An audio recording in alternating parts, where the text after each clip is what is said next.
গল্পের শুরু হয় থাইল্যান্ডের একটা জুভেনাইল হোম থেকে।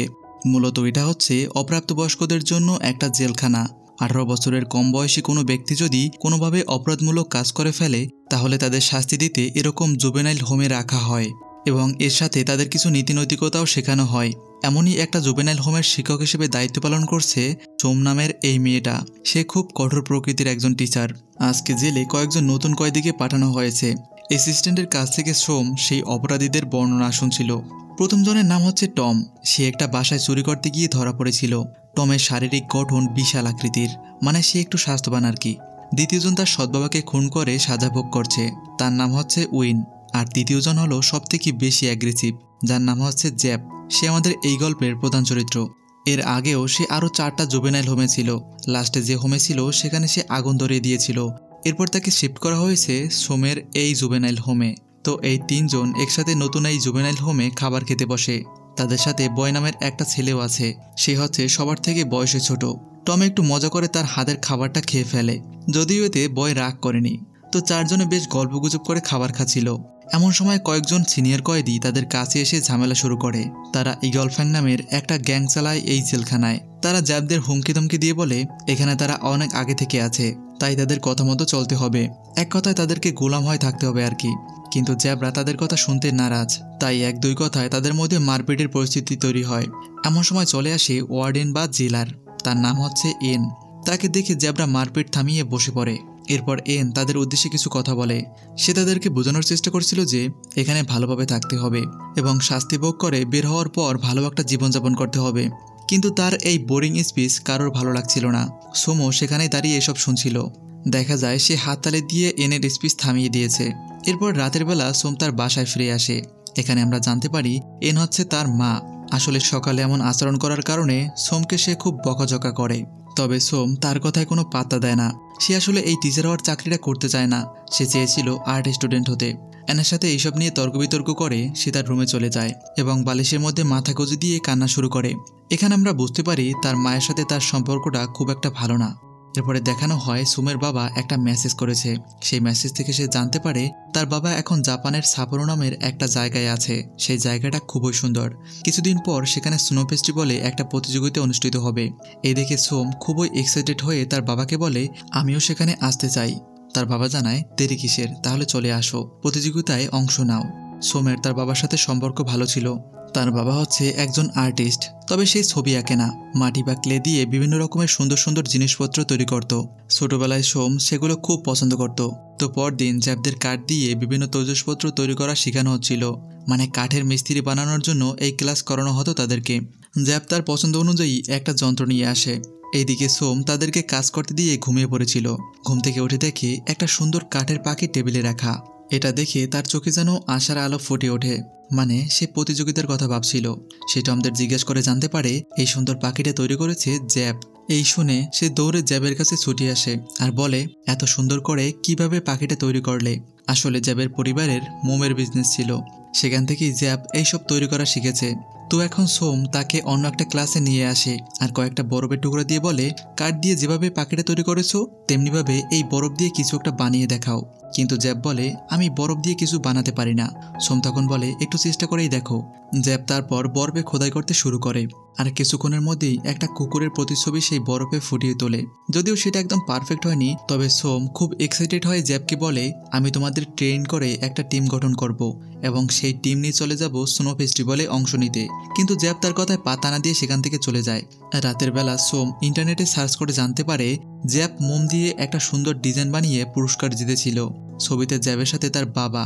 এদিকে তার মাথায় একটা আইডিয়া আসে। পরদিন তার অ্যাসিস্ট্যান্ট গিয়ে জ্যাবদের বলে ওয়েটিং রুমে একজন দেখা করতে এসেছে। টম ভাবে তার মা এসেছে দেখা করতে, কিন্তু অ্যাসিস্ট্যান্ট বলে জ্যাবের বাবা এসেছে। এই শুনে জ্যাব ওয়েটিং রুমে চলে আসে। আসলে সে যাতে কম্পিটিশনের জন্য রাজি হয়ে যায় তাই সোম তার বাবাকে দিয়ে বোঝানোর চেষ্টা করছে। সে জ্যাবের হাত ধরে রিকোয়েস্ট করতে থাকে, কিন্তু জ্যাব প্রচণ্ড রাগান্বিত হয় সেখান থেকে উঠে যায়। তখন সেই ইগল গ্যাংয়ের জো নামের একজন মেম্বার তাকে পেছন থেকে টেনে ধরে। এতে সে পুরোপুরি ভায়োলেন্ট হয়ে যায় এবং জোকে মেরে তার নাক মুখ ফাটিয়ে দেয়। তবে একজন গার্ড এসে তাকে থামিয়ে পরিস্থিতি ঠান্ডা করে।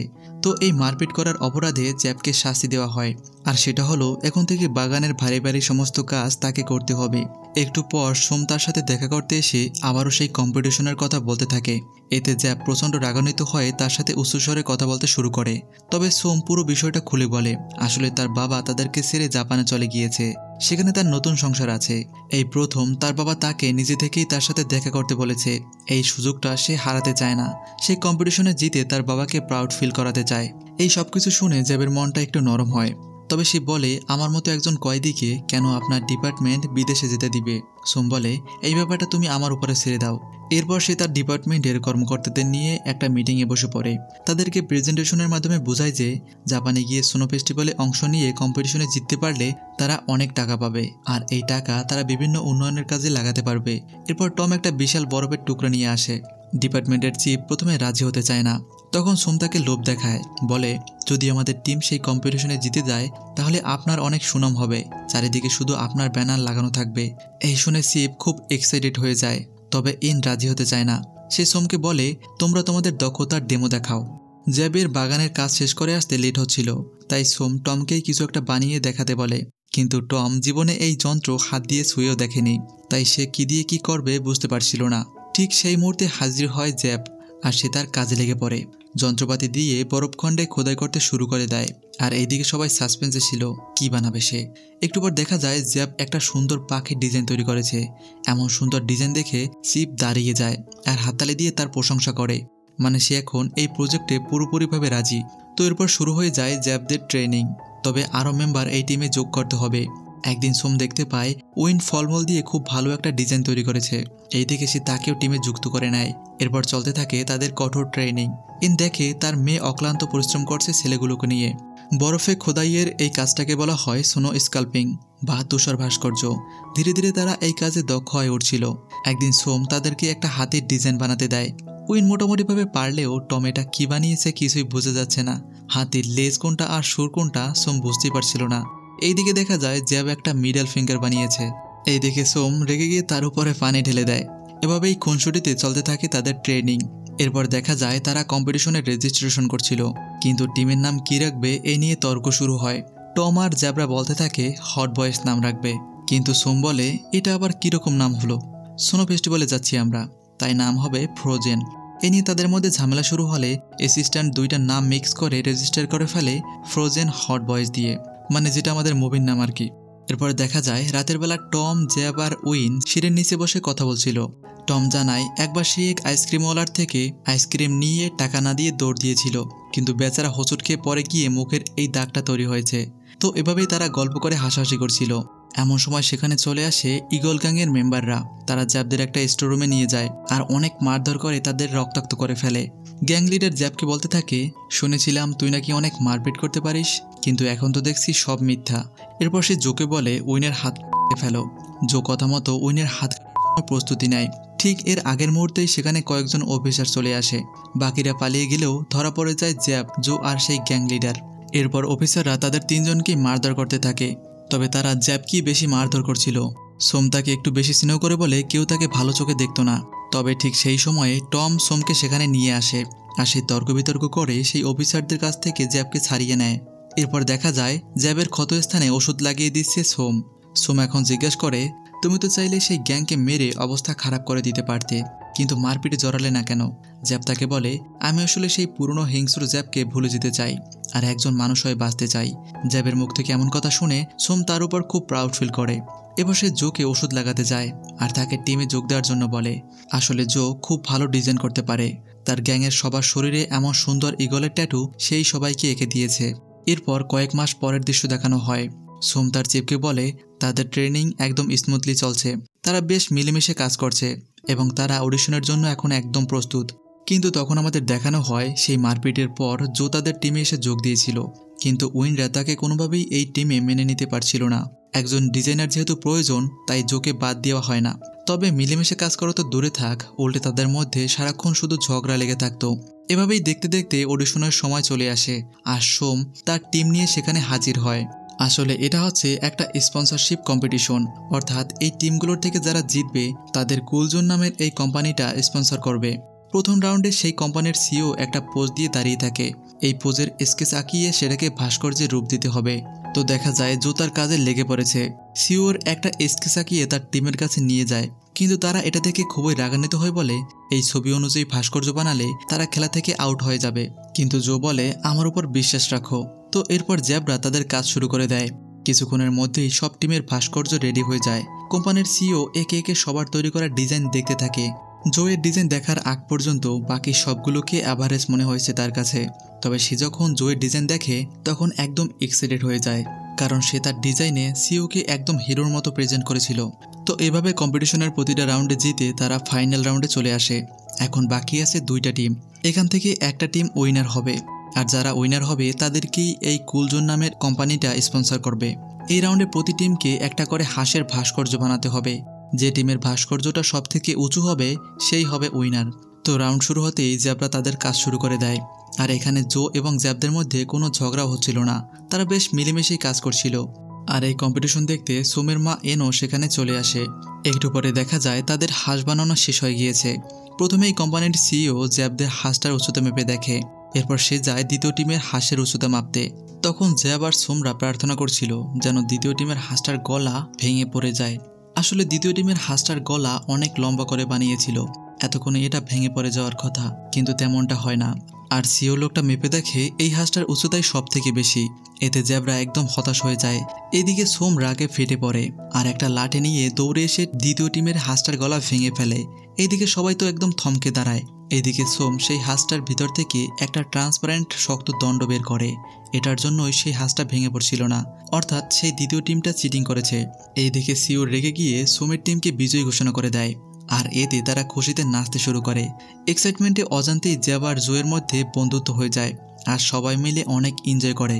এরপরে দেখা যায় জ্যাবদের একটা ফ্রিজার ভ্যানের মধ্যে নিয়ে আসা হয়েছে। আসলে সাপোরো নামের সেই জায়গার তাপমাত্রা সবসময় -10 ডিগ্রিতে থাকে, তাই শরীরকে মানিয়ে নিতে একটু ট্রেনিং দিচ্ছে আর কি। দেখা যায় সোম তাদের টিমের জন্য জার্সি বানিয়েছে, যেটা দেখে টিমের সবাই অনেক খুশি হয়ে যায়।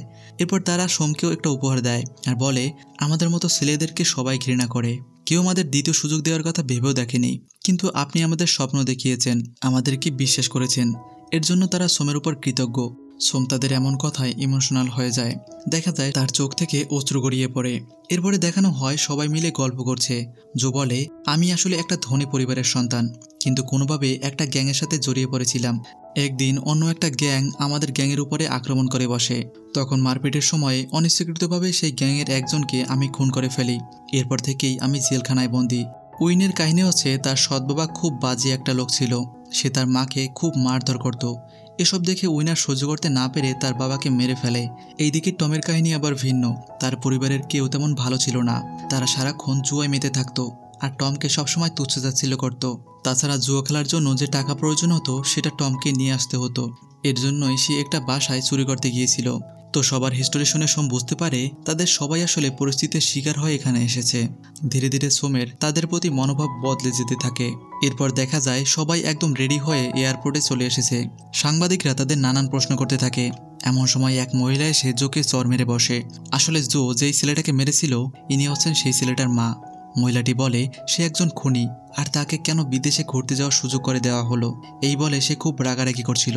তখন এন সেখানে এসে মহিলাটিকে বলে জো একটা ভুল করেছে, এটা সত্য, কিন্তু তারা সবাই এর জন্য অনুতপ্ত। তাদের ভুল শুধরে নেওয়ার জন্য একটা দ্বিতীয় সুযোগ দেওয়া আমাদের দায়িত্ব। এরপরে পুলিশ সেখান থেকে মহিলাকে নিয়ে যায়।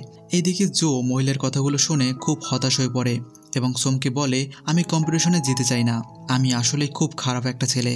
তখন সোম তাকে বোঝায় অতীতের কথাগুলো ভুলে গিয়ে নতুনভাবে জীবন শুরু করতে হবে, এমনভাবে বাঁচতে হবে যেন সবাই তোমার অতীতকে ভুলে যায়। এই শুনে জো খুব ইমোশনাল হয়ে অঝরে কান্না শুরু করে। এরপর তারা ফ্লাইটে করে জাপানের সাপোরোতে চলে আসে। জীবনে প্রথম এই এত বরফ দেখতে পেয়ে এক্সাইটমেন্টে তারা বরফের উপরে ঝাঁপিয়ে পড়ে। কিছুক্ষণ এভাবে এনজয় করে তারা একটা ভালো হোটেলে শিফট হয়। জো উইনকে ইন্টারনেটে ভিডিও দেখাচ্ছিল, তখন একটা নিউজ তাদের চোখে পড়ে। সেই ভিডিওতে জ্যাবের অতীত সম্পর্কে একটা পুরনো নিউজ দেখানো হচ্ছিল। আসলে জ্যাবের মায়ের মৃত্যুর পর তার বাবা একদম মদ্যপ হয়ে যায় আর যখন তখন তার ছেলেকে বিনা কারণে মারধর করত। একবার এরকমভাবেই জ্যাবকে মারধর করার সময়ে জ্যাব তার উপরে আক্রমণ করে বসে। তার বাবা সেদিন মারা না গেলেও তার বিরুদ্ধে অ্যাটেম্প টু মার্ডার কেস হয়ে যায়। তবে সে আগের জুভেনাইল হোমগুলোতে মারপিট করায় আর সেখানে আগুন ধরিয়ে দেওয়ায় তার সাজা বৃদ্ধি পেতে থাকে। এইসব ভিডিও দেখে জ্যাবের খুব মন খারাপ হচ্ছিল। এমন সময় সোমের অ্যাসিস্ট্যান্ট এসে বলে, একটা খারাপ খবর আছে, জ্যাব গতকালকে 18 বছরে পা রেখেছে। তাই এখন তার কেসগুলো জুভেনাইল কোর্টে না হয়ে সাধারণ কোর্টে হবে, মানে তাকে আসল জেলখানায় পাঠানো হবে। এই শুনে জ্যাব কষ্ট পেয়ে সেখান থেকে চলে যায়। ওইদিকে সোম চলে আসে তার বাবার সাথে দেখা করতে। এত বছর পর তার বাবাকে দেখতে পেয়ে আবেগী হয় তাকে জড়িয়ে ধরে। এরপরে দেখা যায় সে তার বাবার সাথে মিলে একটা স্নোম্যান তৈরি করেছে। দুজনে এখানে বেশ ভালো একটা সময় পার করে। এইদিকে আবার কম্পিটিশন শুরু হয়ে যায়। টানা 3 দিন এই কম্পিটিশন চলবে। শেষমেশ যে টিমের ভাস্কর্যটা অডিয়েন্সরা বেশি ভোট করবে সেই হবে বিজয়ী। তো আমরা দেখতে পাই বাকি টিমগুলো খুব প্রফেশনাল, তাদের সাথে কম্পিট করা খুব কঠিন হবে। তাছাড়া সোম না বলে কোথায় চলে গিয়েছে এটা তারা জানতো না, আবার জ্যাবকেও পাওয়া যাচ্ছে না। তাই হতাশ হয়ে তারা সেখানে বসে থাকে। এরপরে সিদ্ধান্ত নেয় তারা জ্যাবকে খুঁজে বের করবে। এইদিকে তখন দেখা যায় জ্যাব প্রচণ্ড ডিপ্রেশনে রাস্তা দিয়ে হেঁটে বেড়াচ্ছে। তখন সে একটা স্নোম্যান দেখে জোরে সেটায় লাথি মারে, কিন্তু সেখানে দাঁড়িয়েছিল 2জন পুলিশ অফিসার। তারা জ্যাবকে ধাওয়া করতে শুরু করলে জ্যাব দ্রুত একটা বাসের মধ্যে উঠে পড়ে। এভাবে দিন গড়িয়ে সন্ধ্যা হয়ে যায়। টমরা তাদের খুঁজে না পেয়ে রাস্তার পাশে দাঁড়িয়ে খাবার খেতে থাকে। ওইদিকে সোমের বাবা তাকে নিয়ে যায় একটা রেস্টুরেন্টে। এখানে সোম তার বাবাকে বলে, আমি কি সব সময়ের জন্য তোমার এখানে থাকতে পারি? তখন আবার সেখানে চলে আসে সোমের বাবার দ্বিতীয় পরিবার। সোম জানতো না তার একটা ছোট্ট সৎ বোন আছে। সেই ছোট্ট মেয়েটা সোমকে বলে, তুমি খুব সুন্দর, আমাদের সাথে চিড়িয়াখানায় ঘুরতে যাবে? তবে মেয়েটা জাপানিজ ভাষায় বলাতে সোম কিছুই বুঝতে পারে না। তখন সোমের সৎ মা তার বাবাকে বলে, সোমকেও আমাদের সাথে নিয়ে চলো। কিন্তু তার বাবা বলে, এটা তো আমাদের পরিবারের ট্যুর, সোম সেখানে গিয়ে কি করবে? তখন দেখা যায় সোম জাপানিজ ভাষায় তার সৎ বোনকে বলছে, আমার একটু কাজ আছে, তাই পরে কোনো এক সময় তোমাদের সাথে যাব। সোম জাপানিজ ভাষায় কথা বলছে, এই দেখে তার বাবা একদম হতবাক হয়ে যায়। তার বাবা তাকে পরিবারের অংশ মনে না করায় সোম খুব কষ্ট পায় আর বিদায় নিয়ে সেখান থেকে কান্না করে চলে যাচ্ছিল। অপরদিকে জ্যাব একটা মন্দিরে চলে আসে। সেখানে দেখা হয় এই বৃদ্ধ মহিলার সাথে। মহিলাটি তাকে হতাশ হয়ে থাকতে দেখে বলে, নিজের উপর থেকে বিশ্বাস হারিও না, সব ঠিক হয়ে যাবে। এই শুনে জ্যাব একটু মোটিভেট হয়। লোকজন যেটাই বলুক না কেন সে নিজের উপরে আত্মবিশ্বাস রাখবে। এরপর সে ওই বৃদ্ধ মহিলাকে ধন্যবাদ জানিয়ে চলে আসে শহরে। তখন আবারও সেই পুলিশরা তাকে ধাওয়া করতে থাকে। ভাগ্যক্রমে এবার টমরা তাকে দেখতে পায়। সোমও সেখান দিয়ে যাচ্ছিল আর সেও জ্যাবকে দৌড়তে দেখে। এরপরে জ্যাব একটা গলিতে চলে আসে। সোম তার পিছু নিয়ে সেখানে এসে বলে, তুমি কম্পিটিশনে যাওনি কেন? জ্যাব উত্তর না দিয়ে সোমকে পাল্টা জিজ্ঞাসা করে, বাবার সাথে দেখা করেছেন? এই শুনে সোম কান্নায় ভেঙে পড়ে। আর তখন টমরাও সেখানে এসে দুজনকে জড়িয়ে ধরে রাখে। এমন সময় সেখানে চলে আসে ওই 2জন অফিসার। জ্যাব বলে, আমাদের পালাতে হবে। তখন দেখা যায় সোমের অ্যাসিস্ট্যান্ট সামনে চলে এসেছে। সে সোমকে বলে, আপনি ওদেরকে নিয়ে চলে যান, আমি দেখছি এই পুলিশদের। এই বলে সে তার জামা কাপড় খুলে ফেলে। দেখা যায় তার শরীরে ট্যাটু দিয়ে ভর্তি। আসলে সেই হচ্ছে ঈগল গ্যাংয়ের আসল প্রতিষ্ঠাতা। সে একদম হিরোর মতো সেই পুলিশদের উপরে ঝাঁপিয়ে পড়ে। তখন সোম তাকে ধমক দিয়ে থামিয়ে পুলিশদের কাছে ক্ষমা চায়। আসলে তাদের কম্পিটিশনে না পেয়ে পুলিশরা তাদের খুঁজে বেড়াচ্ছিল, কিন্তু জ্যাব ভেবেছিল তাকে ধরার জন্য তাড়া করছে। তো এরপরে তারা সবাই আবার কম্পিটিশনে ফিরে আসে। দেখতে পায় বাকি টিমগুলো তাদের প্রথম দিনের কাজ সম্পূর্ণ করে ফেলেছে। তাদের প্রথম দিনটা মাটি হয়ে যাওয়ায় তারা বেশ হতাশ হয়ে পড়ে। তবে সোম তাদেরকে মোটিভেট করে তার চুল বেঁধে একদম রেডি হয়ে যায় কম্পিটিশনের জন্য। জ্যাবদের বলে, আমি এই বরফখণ্ডে আমাদের ডিজাইন করা ফিনিক্স পাখিটা দেখতে পাচ্ছি, তোমরাও কি সেটা দেখতে পাচ্ছ? জ্যাবরাও তারপর কল্পনা করে সেই বরফখণ্ডে তাদের ফিনিক্স পাখিটা আটকে আছে, সেটাকে মুক্ত করতে হবে, মানে প্রতীকী অর্থে আর কি। তো দেখা যায় তারা সকালের জন্য অপেক্ষা না করে এখনই কাজ শুরু করে দিয়েছে। তারা অক্লান্ত পরিশ্রম করে প্রথম দিনের ক্ষতিপূরণ করে নেওয়ার চেষ্টা করছিল। এরপর মধ্যরাতে তারা ক্লান্ত হয়ে হোটেলে ফিরে যায়। দ্বিতীয় দিনের শুরুতে অন্যান্য টিম এসে দেখতে পায় সোমরা ভোর থেকেই আবারও কাজ শুরু করে দিয়েছে এবং গতকাল যে সময় ক্ষেপণ হয়েছে তাদের সেটা কভার করে ফেলেছে। এরপরে দেখানো হয় সব টিম একদম মনোযোগ দিয়ে যার যার ভাস্কর্য তৈরি করতে ব্যস্ত। ধীরে ধীরে তাদের ডিজাইনের মতো সেই ভাস্কর্যটার রূপ নিচ্ছিল। দুপুরের সময় তারা সেখানেই বসে লাঞ্চ করে নেয়। এরপর আবারও কাজে লেগে পড়ে। হঠাৎ করে টম খেয়াল করে তাদের ভাস্কর্যের নিচের অংশে একটা বিশাল গর্ত তৈরি হয়েছে। এই দেখে তারা সবাই খুব টেনশনে পড়ে যায়, কারণ এর উপর যদি ভাস্কর্যটা বানানো হয় তাহলে সেটা বেশিক্ষণ দাঁড়াতে পারবে না। আর এদিকে এসব আবার টিভিতে দেখানো হচ্ছিল। আর জুবেনাইল হোমে বসে বাকি কয়েদিদের সাথে এই নিউজ দেখছিল।